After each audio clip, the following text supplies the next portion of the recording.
et je vais vous donner 10 secrets pour réussir. 10 secrets pour réussir. Premièrement, le plus grand secret, c'est de donner vos vies à Jésus. Je ne pense pas que j'aurais été le mari que je suis pour ma femme et le père que je suis pour mes enfants si je n'avais pas Jésus dans ma vie. Non. J'avais beaucoup de théories sur comment être un bon mari, un bon papa. Mais sans la nature de Dieu en moi, je serais incapable de pratiquer ce que je connais. Parce que tu peux connaître des choses sur comment bâtir le couple, comment être un bon mari, une bonne femme, mais tu n'as pas la force. C'est pourquoi il faut avoir Jésus. Ne vous y trompez pas. On a très besoin d'être chrétien quand on se marie.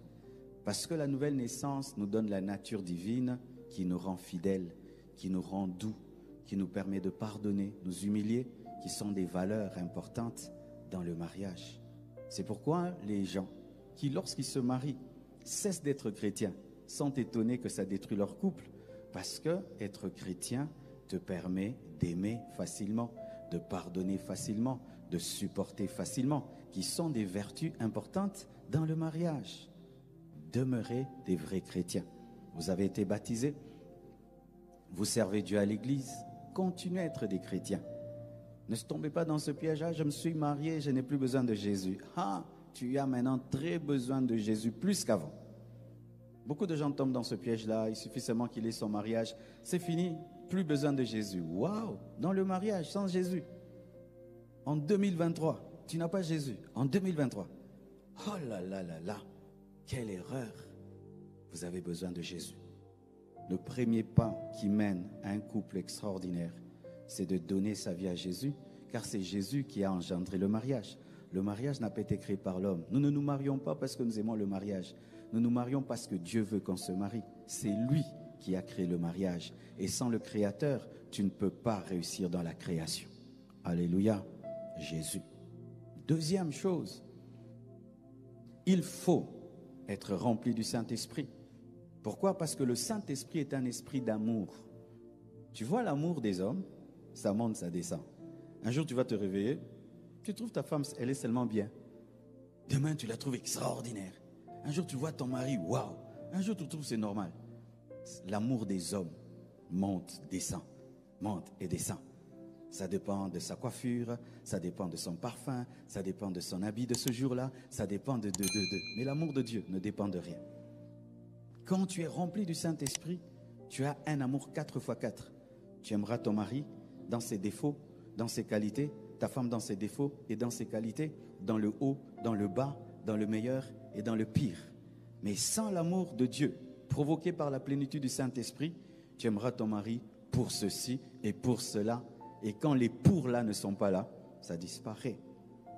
Demandez la plénitude du Saint-Esprit. Saint-Esprit, aide-moi à être un bon mari. Saint-Esprit, aide-moi à être une bonne femme. Quand viendront les enfants, Saint-Esprit, aide-moi à être un bon père, une bonne mère. La plénitude du Saint-Esprit te permet, quand ta femme te parle mal, ça ne te touche pas. Ton mari te parle mal, ça ne te touche pas. Les enfants se comportent mal, ça ne te touche pas parce que tu es rempli. Vous voyez, lorsque une voiture a un pneu très très gonflé, ça peut rouler sur des pierres et ça roule bien.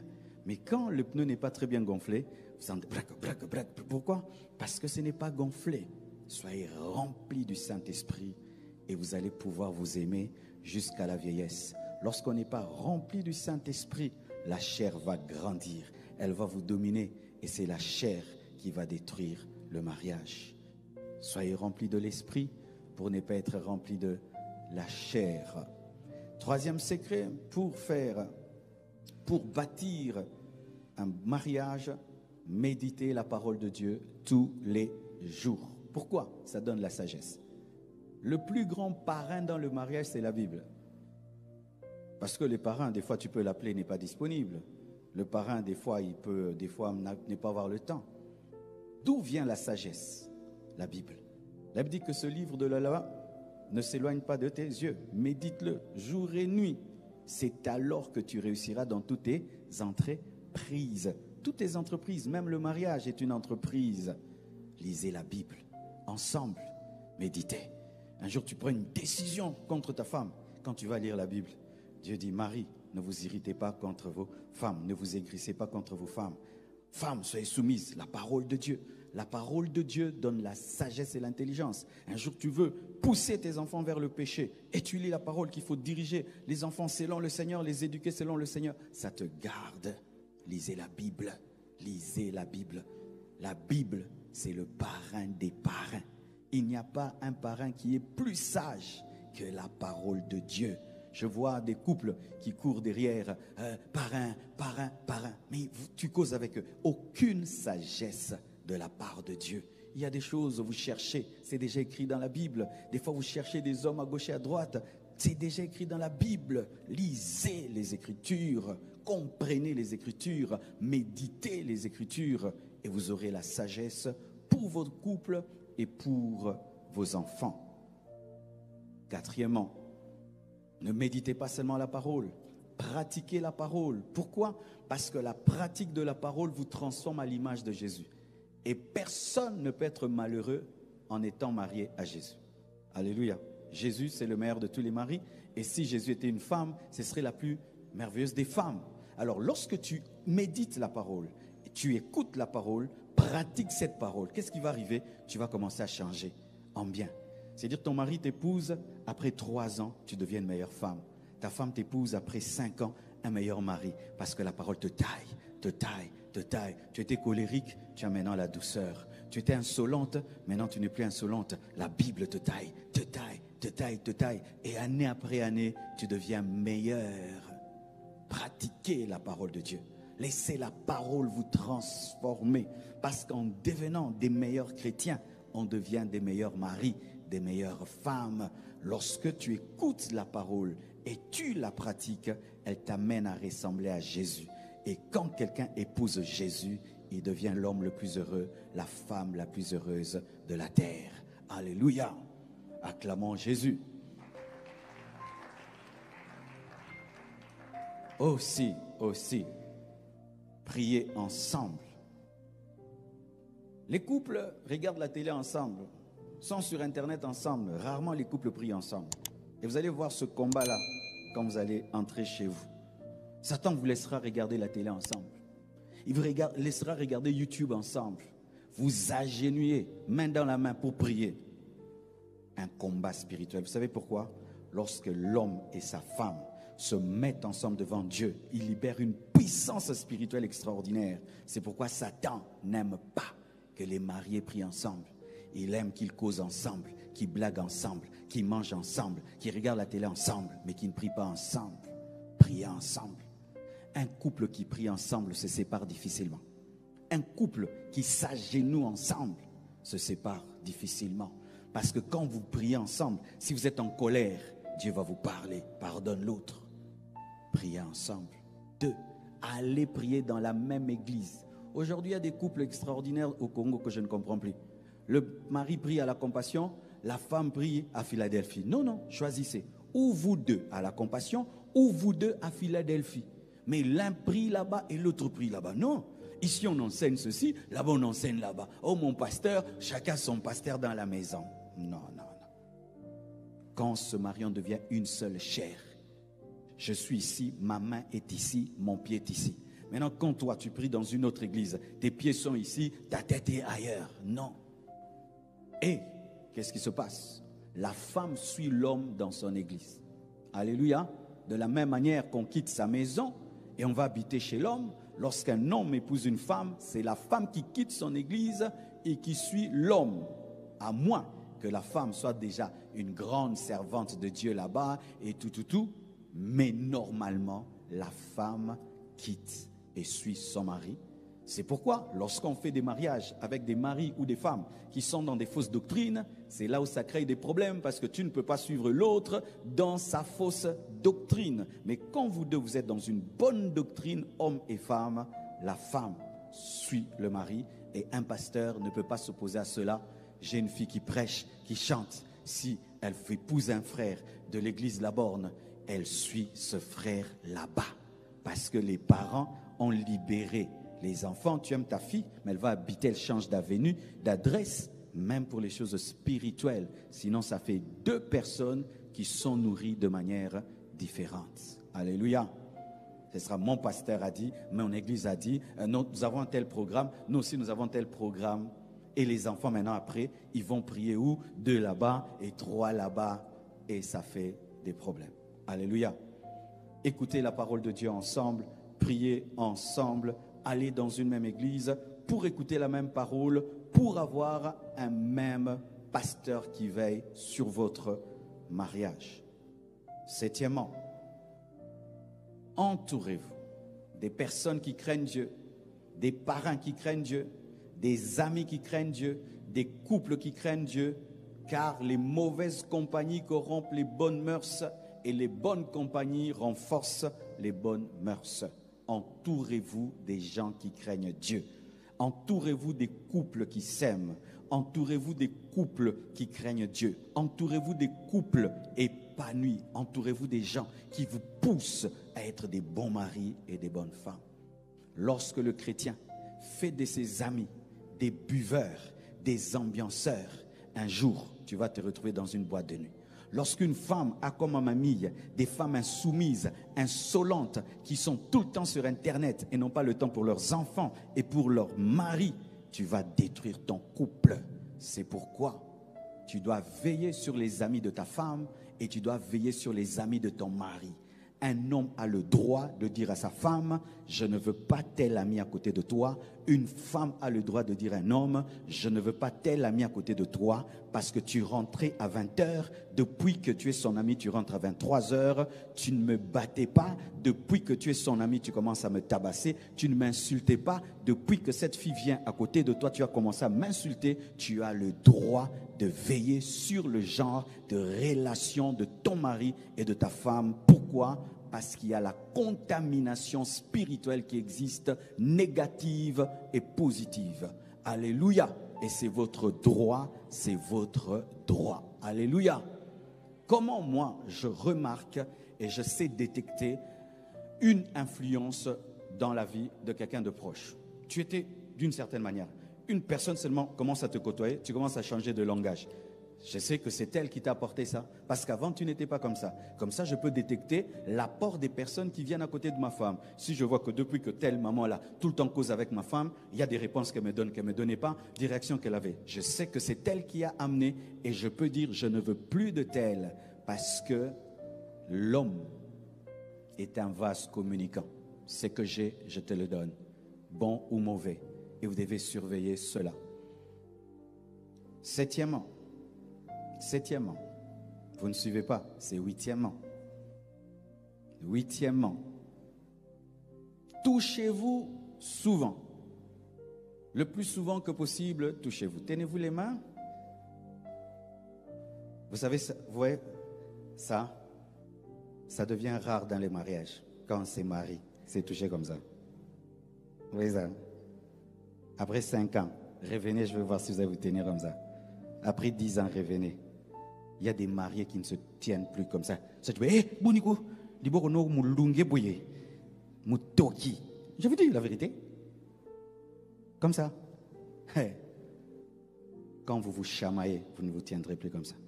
Quand vous ne vous aimez plus, vous ne vous tiendrez plus comme ça. Quand vous êtes dégoûtés l'un de l'autre, vous ne tiendrez plus comme ça. Parce que quand on se touche comme ça, ce ne sont pas que les corps qui se touchent, c'est même les âmes et les esprits qui se touchent. Touchez-vous souvent. L'autre passe à côté de toi, tu le touches. Tu te réveilles, tu lui fais bisous. Vous vous cognez. Vous êtes assis à côté de l'autre, tu te pousses. Le plus souvent. Pourquoi? S'il n'y avait pas le corps, il n'y aurait pas de mariage. Si vous n'aviez que l'âme et l'esprit, sans corps, on n'allait pas bénir des esprits ici et des âmes. Si là on est là, c'est parce qu'il y a des corps. Et donc dans le mariage, prenez soin du corps. Les corps doivent se toucher. Parce que sans corps, il n'y a pas de mariage. Et souvent, nous les chrétiens, tellement qu'on est très esprit, très âme, lorsqu'on se marie, on oublie le corps. On prie, on jeûne, la parole. Mais on ne s'est pas marié pour ça. C'est le corps qui a fait qu'on se marie. C'est pourquoi les anges ne se marient pas. Touchez-vous le plus que possible, même si les Africains ont honte de voir les gens se toucher. C'est leur problème, qui s'évanouissent. Alléluia, qu'ils qu'ils s'évanouissent. Quand ils se réveillent, ils s'évanouissent encore. C'est pourquoi, quand vous êtes des jeunes couples, n'habitez pas avec quelqu'un. Ça empêche de se toucher tout le temps. Vous deux seulement à la maison. À peine mariés, des gens qui commencent à venir, vous n'allez vous toucher que dans la chambre. Alors qu'on doit se toucher tout le temps quand on vient de se marier. C'est pourquoi je vous déconseille, à peine marié, oh ta sœur va te suivre, oh ton frère, frère, sœur, attendez. Comme un roulage, je vous dis attendez. Attendez. Pour qu'ils aient la liberté de se toucher, parce que se toucher, c'est le ciment du mariage. Là où on ne se touche pas souvent, on se sépare facilement parce que le toucher attache les cœurs. C'est pourquoi lorsque les couples ne s'aiment plus, leur relation intime commence à diminuer et diminuer et diminuer parce que l'amour diminue. Ok. Neuvièmement, parlez au lieu de vous chamailler. Le dialogue permet de connaître l'autre et de résoudre les problèmes dans la paix. Là où on parle, on ne se bat pas. La violence commence quand on ne se parle plus. On se tape quand on ne cause pas. Quand est-ce que les nations font la guerre? Quand on ne parle plus. Tant qu'il y a le dialogue entre deux nations, il n'y a pas de guerre. Tant qu'un homme et une femme parlent, il n'y a pas de guerre. Causez au lieu de vous chamailler. Et si vous causez, vous n'allez jamais vous battre. Il y a la guerre parce qu'on ne parle pas. Ta femme fait quelque chose de mal, comme elle a mouté maté, ata mouté meza sanduku, sanza, nalinga kiteboé, nalinga kiteboé. Pourquoi? Tu m'as mal répondu, tu m'as mal parlé. Quand il y avait des visiteurs, tu as fait ça, ça m'a blessé.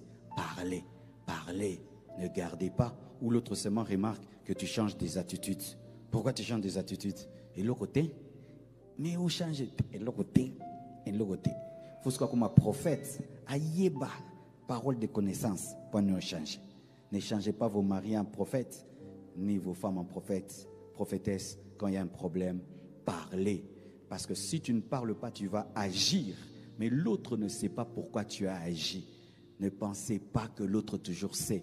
Parce que des fois, toi, tu peux être blessé, mais lui n'est pas blessé. Un jour, un papa donne l'exemple. Lui, il a vécu dans une famille où on se fait des blagues et des blagues blessantes. Ils ont grandi comme ça, des blagues. Hey, yo talamoutou, hey, yo talaboui. Dans leur famille, ça ne fait rien. Maintenant, la fille, là, elle a grandi dans une famille, il n'y a pas de blagues pareilles. Un jour, il dit à sa femme, yo, pinza sobe. La fille. Lui, il a continué parce qu'il est habitué comme ça. Dans leur famille, on parle comme ça. Et puis, il a remarqué que sa femme était mal à l'aise. Mais pourquoi tu es comme ça? Il dit, tu m'as dit que je suis Zoba. Oh, mais Zakana Loba Kikara. Oh, Oba Kisi Lissoso.